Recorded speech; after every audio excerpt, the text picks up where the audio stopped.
दोस्तों, जैसा कि आपने डिफरेंट टाइप्स ऑफ एग्ज़ाम में ये देखा होगा कि लूसेंट जीके एक ऐसा सब्जेक्ट है जिसमें बहुत सारे फैक्ट्स दिए होते हैं और बहुत सारे सब एग्ज़ाम में 100 में से अगर जीके है 50, 60, 70 प्लस आ ही जाते हैं। अनुमान पहले सारे एग्ज़ाम में होते थे कि 90 प्लस कवर होता था, लेकिन समय के साथ जब ट्रेंड बदला तो फिर भी इस बुक की अहमियत बहुत ज़्यादा है।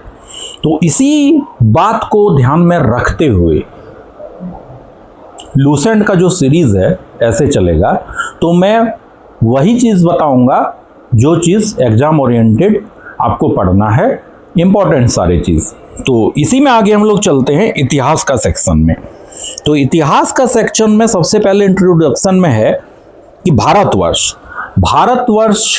सबसे पहले नाम लिखा गया किस लिए कि भारतों का देश। इसको पहले बोला जाने लगा भारतों का देश। इसके बाद बहुत कोई भारतीय भी बोलने लगे, भारत की संतान। इसी को देखते हुए जब बढ़ने लगा तो भारत एक प्राचीन कबीले का नाम था, भारत। वहीं पे तो उत्तर पश्चिम में रहने वाले का समूह, उत्तर पश्चिम में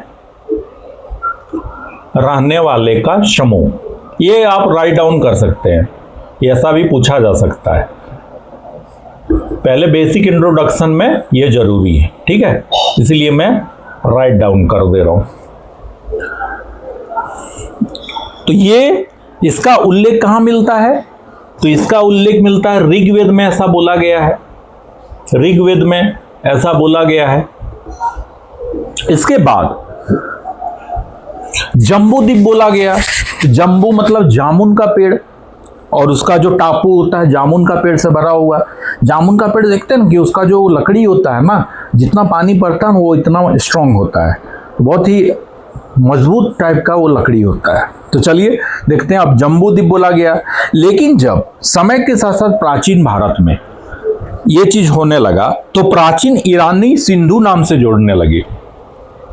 तो मान लीजिए ये भारत का नक्शा है, यहाँ पे आप देखिए ईरानी यहाँ पे सटा हुआ है, ये बीच में पाकिस्तान है। तो ईरानी पहले पाकिस्तान नहीं होता था ये, तो यहाँ पे ईरान था, ये इंडिया है।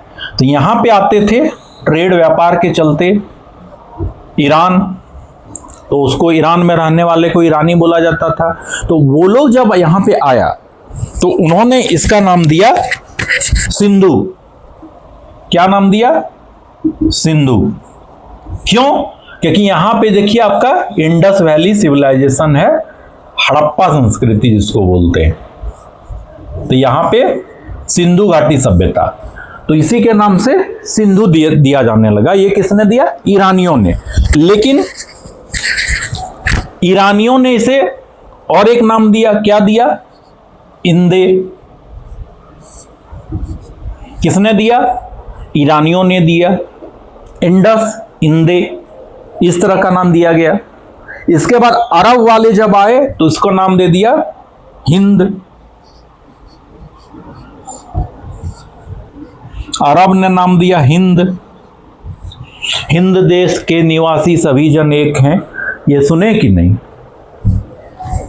इसके बाद जब मध्यकाल में आया, मध्यकाल में तो इसको हिंदुस्तान बोलने जाने लगा।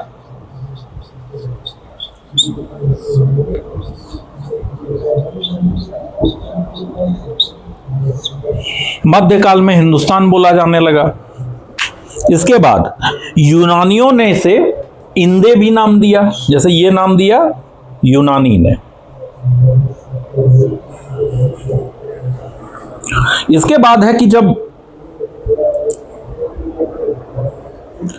इतिहास को बांटने का क्रम जब चला, तो इतिहास को जब बांटा गया तो इतिहासकार इसको किसने बांटा? तो क्रिस्टोफस सेलारियस ने।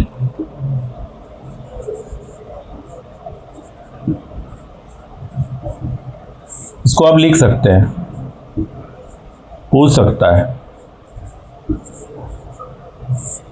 ठीक है, क्रिस्टोफरस सेलारियस ने।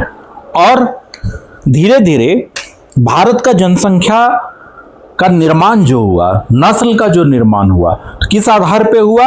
तो प्रोटो एस्ट्रोलॉयड, पेलियो, मेडिटेरेशियन और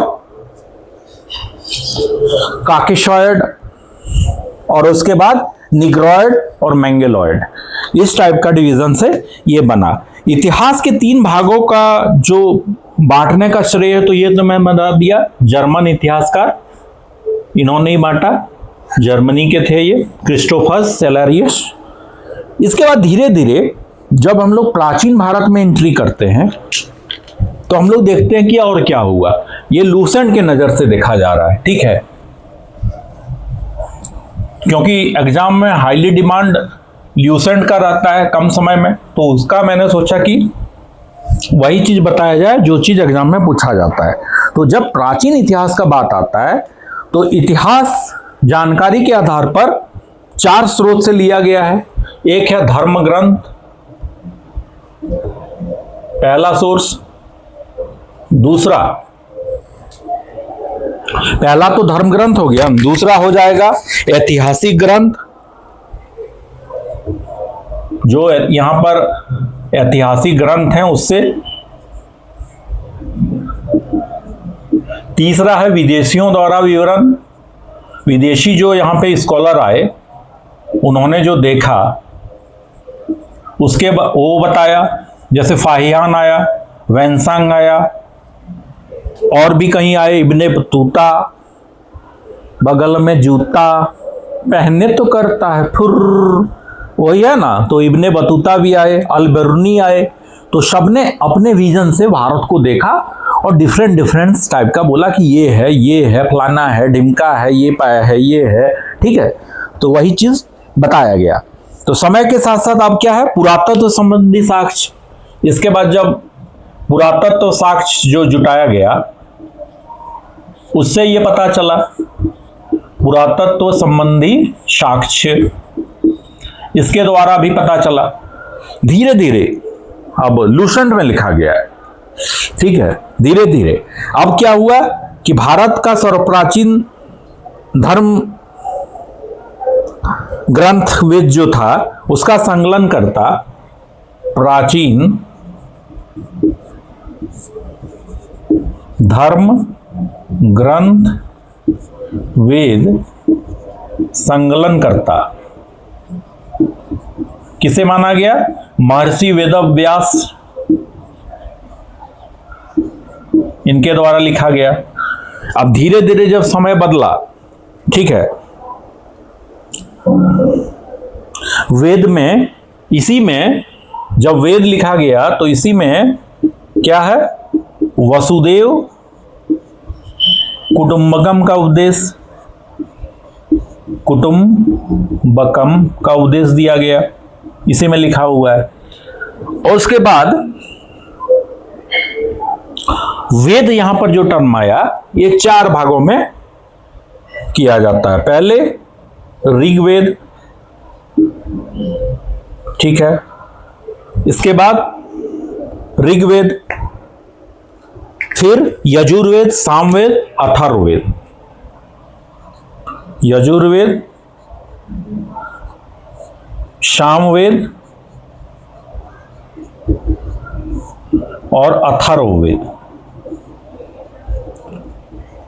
इन चारों वेदों को क्या कहा जाता है? संहिता। इन चारों वेदों को कहा जाता है संहिता। अब ये हो गया। अब इसी में हम लोग देखेंगे अगला ऋग्वेद के बारे में। तो चलिए ऋग्वेद को देखते हैं कि ऋग्वेद में क्या क्या होता है। तो पहला ऋग्वेद,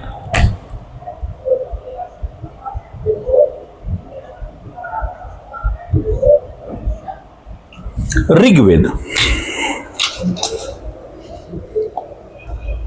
ऋचाओं के क्रमबद्ध ज्ञान का संग्रह।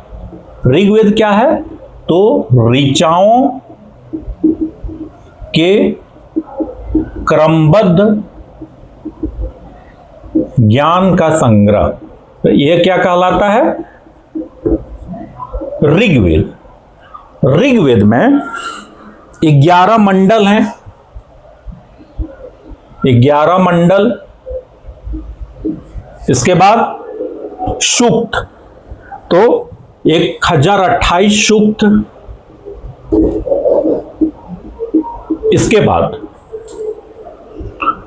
बाद क्या है कि 10,642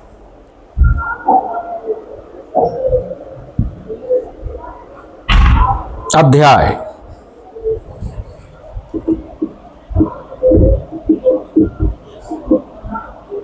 यहां तक हो गया। वेद के ऋचाओं को पढ़ने वाले ऋषि को होत्री कहते हैं।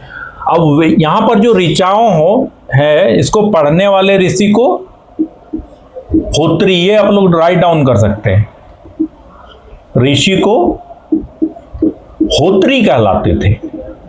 ये देखिए यहां पर एक फैक्ट है, ऋचाओं को पढ़ने वाले को होत्री कहते हैं। इस वेद से आर्य के राजनीतिक प्रणाली, इतिहास और ईश्वर के महिमा की जानकारी, राजनीतिक प्रणाली, इतिहास और ईश्वर के महिमा की जानकारी मिलती है। विश्वामित्र द्वारा रचित जो ऋग्वेद है, विश्वामित्र द्वारा रचित जो ऋग्वेद है, इसके तीसरे मंडल में सूर्य देवता सावित्री को समर्पित गायत्री मंत्र है। तीसरा मंडल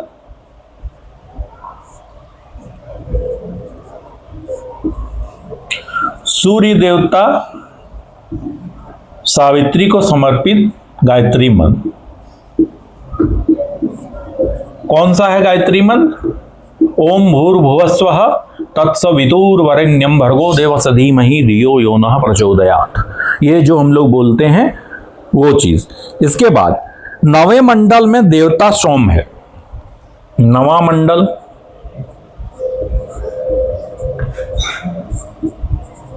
देवता सोम।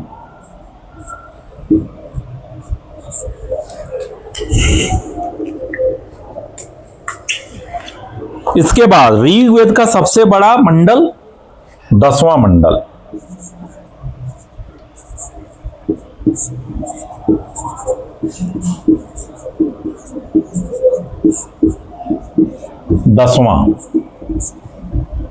जो इंपॉर्टेंट है वो चीज मैं बता रहा हूं। ये चीज आपको याद रखना है कि सबसे बड़ा मंडल कौन है? 10वां है। और 9वां मंडल देवता सोम को समर्पित है। तीसरा मंडल में गायत्री मंत्र है। ऐसे याद रखना है, ठीक है। इसके बाद है इसमें नदी स्तुति सूत्र, नदियों की प्रशंसा। 10वां मंडल में एक है नदी स्तुति सूत्र, मतलब नदियों की प्रशंसा। दूसरा मतलब 10वां मंडल में ही है, नदी स्तुति सूत्र है। उसके बाद है पुरुष सूत्र, वैदिक प्रशंसा।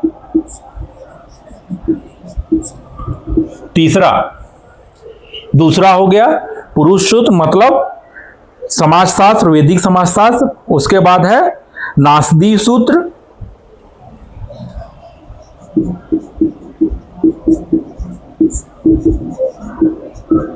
सूर्य सूत्र ये ऋग्वेद के 10वें मंडल में है, ठीक है। मतलब नासदी सूत्र में क्या होता है? ब्रह्मांड सृजन अनुमान। और सूर्य सूत्र में विवाह श्लोक।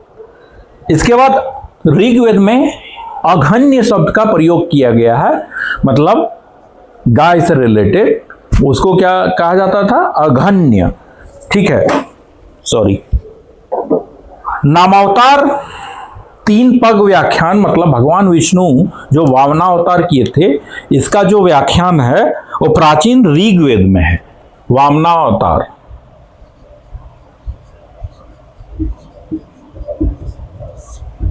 ऋग्वेद, इसमें व्याख्या है।